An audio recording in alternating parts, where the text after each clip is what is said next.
Hello everyone. आज हम फिर से आपके लिए लेके आए हैं आईआईटी जेम के कुछ और एनईटी क्वेश्चंस। चलिए, उससे पहले आप आईफाज ऐप को डाउनलोड कर सकते हैं अगर आपको फ्री में कुछ क्वेश्चंस की प्रैक्टिस करनी है। आईफाज ऐप पे खूब सारे क्वेश्चंस आपको प्रैक्टिस करने के लिए फ्री में मिल जाएंगे। इसके अलावा आप आईफाज के अलग अलग बैचेज चल रहे हैं, उनको भी परचेज कर सकते हैं अपनी प्रिपरेशन को और अच्छा करने के लिए। चलिए, अब आते हैं अपन एक एक करके क्वेश्चंस के ऊपर। शुरुआत करते हैं हम कुछ एनईटी क्वेश्चंस की, यानी जो कुछ न्यूमेरिकल टाइप जो क्वेश्चंस आते हैं आईआईटी जेम के एग्जाम में, उनके बारे में हम यहाँ पे आज डिस्कशन करने वाले हैं और हमारे पास में कुछ क्वेश्चंस यहाँ पे होंगे। देखिए, स्टार्ट करते हैं अपन सबसे पहले क्वेश्चन से। सबसे पहले क्वेश्चन हमें दे रखा है that in a population the frequency of a recessive phenotype is 0.04, calculate the frequency of heterozygotes. यानी कि हमें सीधा सीधा उन्होंने रिसेसिव फिनोटाइप यानी कि जो क्यू स्क्वायर है वो दे दिया इन्होंने 0.04 की जो रिसेसिव इंडिविजुअल्स हैं उनकी फ्रीक्वेंसी है 0.04।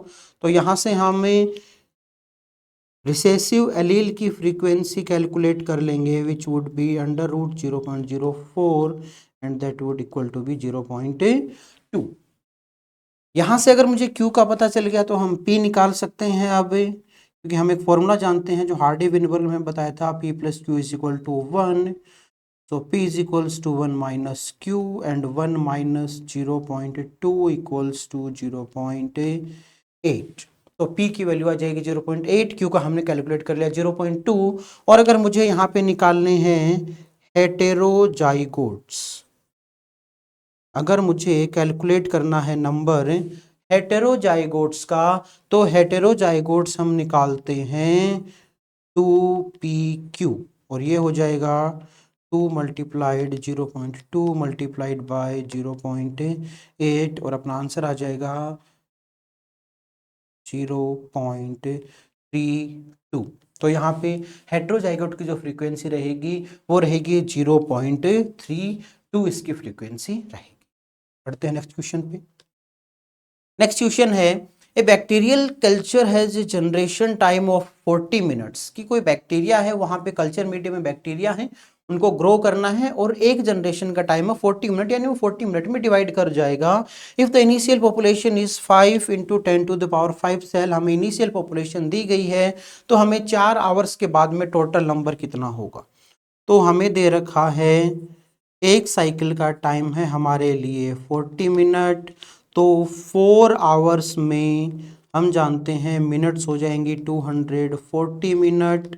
और यहाँ पे जो टोटल साइकिल होंगी they would be approximately 6 cycles, यानी कि 4 आवर के अंदर वो जो बैक्टीरिया है वो अपने 6 साइकिल्स को कंप्लीट कर लेंगे। अब टोटल नंबर कितना होगा, वो इनिशियल नंबर को हम मल्टीप्लाइड कर देंगे 2 टू द पावर n के साथ में। इनिशियल पॉपुलेशन हमें दे रखी है 5 इंटू 10⁵ और 2 की पावर n में हम रखेंगे जो टोटल साइकिल हुई, यानी टोटल 6 बार वो अपना डिवीजन शो करेंगे। जब हम इसको कैलकुलेट करेंगे 2 की पावर 6, इसकी वैल्यू हमारे पास में निकल के आती है 64। और जब हम इसको और आगे कैलकुलेट करते हैं तो हमें यहाँ से अपना फाइनल आंसर मिल जाएगा। कैलकुलेट अपन यहाँ से कर सकते हैं।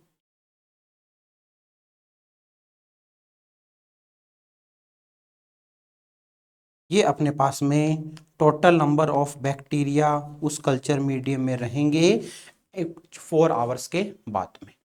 चलो आगे बढ़ते हैं नेक्स्ट क्वेश्चन पे। In a dihybrid test cross 1600 progeny are obtained with 400 are recombinant, calculate the map distance between 2 genes. कि हमें कोई भी 2 जीन हैं, उन 2 जीन के अंदर जब टेस्ट क्रॉस करवाया गया तो टेस्ट क्रॉस के अंदर टोटल जो है वो हम पहले यहां से निकाल सकते हैं इनकी रिकॉम्बिनेशन फ्रीक्वेंसी।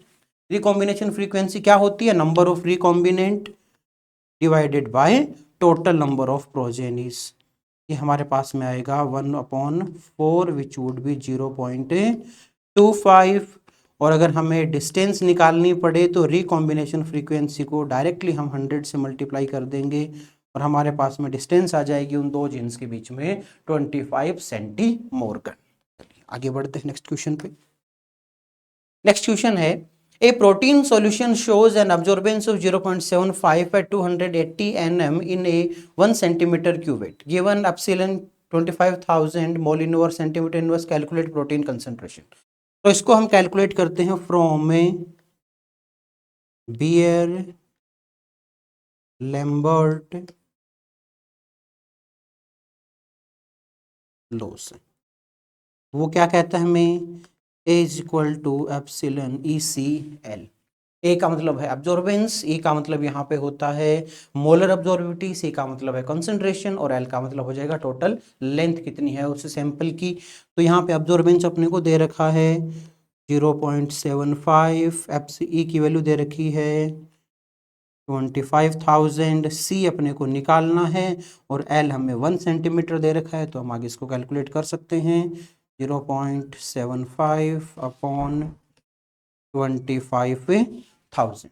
और जब इसको फाइनली हम कैलकुलेट करेंगे तो हमारे पास में आंसर कुछ निकल के आ जाएगा इस प्रकार से। ये रहेगा लगभग 0.3 इंटू 10⁻³ जो है वो इसकी कंसंट्रेशन हमारे पास में निकल के आ जाएगी, मोलार इसकी कंसंट्रेशन हमारे पास में निकल के आ जाएगी प्रोटीन के सॉल्यूशन की। आगे बढ़ते हैं नेक्स्ट क्वेश्चन पे। A human cell has 46 chromosome. Calculate the total number of chromatid present during anaphase of mitosis। कि एक कोई नॉर्मल सेल है ह्यूमन बींग्स की और उस नॉर्मल सेल के अंदर क्रोमोसोम का नंबर है 46। तो हम जानते हैं जब भी एनाफेज होता है, एनाफेज के दौरान हमें देखने को मिलता है कि जो एक क्रोमोसोम के जो 2 क्रोमेटिड हैं वो क्रोमेटिड से सेपरेट हो जाएंगे। और अगर क्रोमेटिड सेपरेट हो जाएंगे तो 46 क्रोमोसोम में हर क्रोमोसोम में 2 क्रोमेटिड होते हैं। अगर ये सब अलग अलग हो गए तो यहाँ पे टोटल क्रोमेटिड का नंबर हमारे पास रहेगा एनाफेज के दौरान 92, क्योंकि यहाँ पे क्रोमेटिड सेपरेट हो चुके हैं। आगे बढ़ते हैं नेक्स्ट क्वेश्चन पे। नेक्स्ट क्वेश्चन पे आने से पहले आप हमारा अगर आप IIT जेम बायोटेक्नोलॉजी और अगर गेट बायोटेक्नोलॉजी को क्लियर करना चाहते हैं तो उसके लिए आईफाज का बैच चल रहा है अश्वमेध 10.3, इसको जल्दी से ज्वाइन कर सकते हैं, अभी इस पे 20% ऑफ का भी ऑफर जारी है। आगे नागा क्वेश्चन और है, a linear fragment of 9 kb has 2 Eco R1 sites, how many fragment will be produced. इन्होंने बताया कि एक कोई ऐसे DNA का फ्रेगमेंट है, लेंथ हमें दे रखी है इसकी कि ये 9 kb का है और इसमें इको R1 एक रेस्ट्रिक्शन एंजाइम है, उसको कट करने के लिए अगर मैं इसको इको R1 से कट करता हूं तो इको R1 से कट करने के लिए 2 रेस्ट्रिक्शन साइट है। मान लीजिए एक यहां से कट लगा देता है और एक यहां से कट लगा देता है, तो हमारे पास में टोटल कितने फ्रेगमेंट बन जाएंगे, टोटल फ्रेगमेंट यहाँ पे बन जाएंगे इसके 3, क्योंकि अगर वो 2 कट लगाएगा तो ये 3 हिस्से में डिवाइड हो जाएगा। आगे बढ़ते हैं नेक्स्ट क्वेश्चन पे। RNA polymerase transcribes at 50 nucleotide per second. Calculate time required to transcribe a 3 kb gene including 20% paging time। एक कोई RNA polymerase है, वो न्यूक्लियोटाइड को ऐड कर रहा है 1 सेकेंड में 50 न्यूक्लियोटाइड को। तो अगर वो 3 kb को 3 kb यानी कि 3000, 3 kb का मतलब हो जाएगा 3000 बेसिस को उसको जोड़ना है। 1 सेकेंड में 50 को ऐड करता है तो 3000 के लिए टाइम वो लगाएगा लगभग 60 सेकेंड। बट यहाँ पे एक कंडीशन और दे रखी है साथ में कि वो 20% जो है उसका पोजिंग टाइम है, तो हम इसके साथ में क्या कर देंगे, इस 60 का 20% और ऐड कर देंगे और जब 60 का 20% कैलकुलेट करते हैं अपन तो वो निकल के आएगा 12 और हमारा आंसर आ जाएगा 72 सेकेंड। कि अगर 50 न्यूक्लियोटाइड पर सेकेंड ऐड करता है वहीं पे साथ में 20% पोजिंग टाइम को भी अगर हम कंसीडर करें तो हमारा जो फाइनल आंसर निकल के आएगा वो 72 सेकेंड के अंदर इसको ऐड कर देगा complete. Next question, an enzyme has Km is equal to 5 millimolar और Vmax है उसका 100 माइक्रोमोल पर मिनट। हमें सबस्ट्रेट कंसंट्रेशन जो है वो निकालनी है जहां पे रिएक्शन की वेलोसिटी होगी 80 माइक्रोमोल पर मिनट।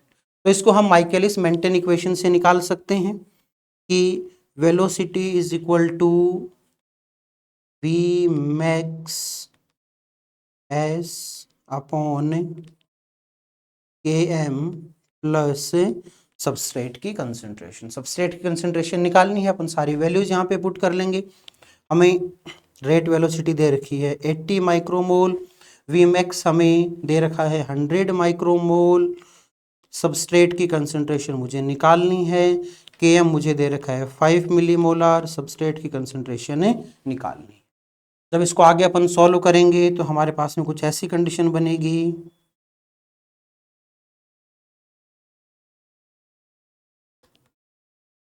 कुछ ये कंडीशन बन जाएगी जब इसको हम क्रॉस मल्टीप्लाई करेंगे। आगे जब इसको और फर्दर सॉल्व किया जाएगा तो हम यहां से निकाल सकते हैं,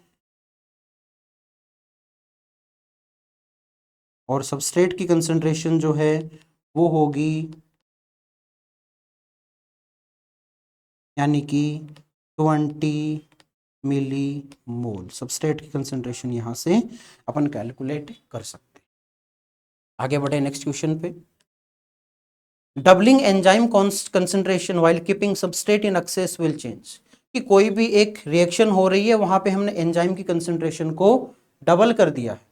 अगर हम एंजाइम की कंसंट्रेशन को डबल कर देते हैं बट सबस्ट्रेट जो है वो एक्सेस में रहेगा, तो Vmax कितना चेंज होगा?